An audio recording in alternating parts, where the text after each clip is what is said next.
حضرت علی نے فرمایا، 4 باتیں اپنی بیوی کو کبھی مت بتانا۔ نمبر 1، کبھی بیوی کے سامنے رونا مت، چاہے کتنی بھی تکلیف ہو، کتنی بھی پریشانی ہو، چاہے اندر سے کتنے ہی ٹوٹ چکے ہو، لیکن بیوی کے سامنے کبھی آنسو مت بہانا، ورنہ ساری زندگی تمہاری بیوی یہی سمجھے گی، یہ مرد بہت کمزور ہے، اپنے جذبات پر قابو نہیں پا سکتا، چھوٹی چھوٹی چیزوں پر اداس ہو جاتا ہے، لہٰذا وہ تمہیں کمزور سمجھنا شروع کر دے گی۔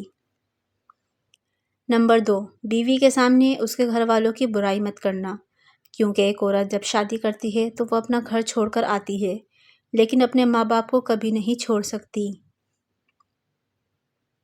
نمبر 3، عورت کو کبھی بھی اپنی کمائی مت بتانا، کیونکہ ایک مرد کو ہی پتہ ہوتا ہے کہ گھر کس طرح چلانا ہے، سب کے خرچے کس طرح پورے کرنے ہیں۔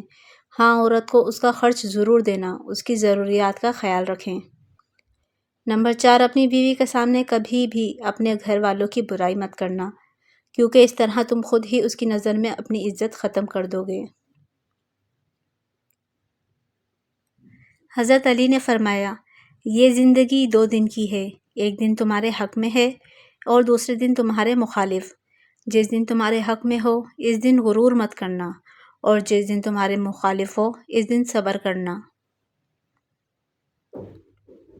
حضرت علی نے فرمایا، جب تمہاری مشکلات بڑھنے لگیں تو سمجھ لو اللہ تمہیں کوئی بلند مقام دینے والا ہے۔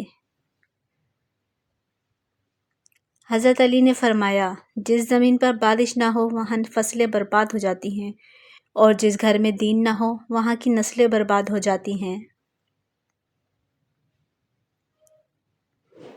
حضرت علی نے فرمایا، زندگی میں کبھی خود کو کسی انسان کا عادی مت بنانا، کیونکہ انسان بہت خود غرض ہے، جب آپ کو پسند کرتا ہے تو آپ کی برائی بھول جاتا ہے، اور جب آپ سے نفرت کرتا ہے تو آپ کی اچھائی بھول جاتا ہے۔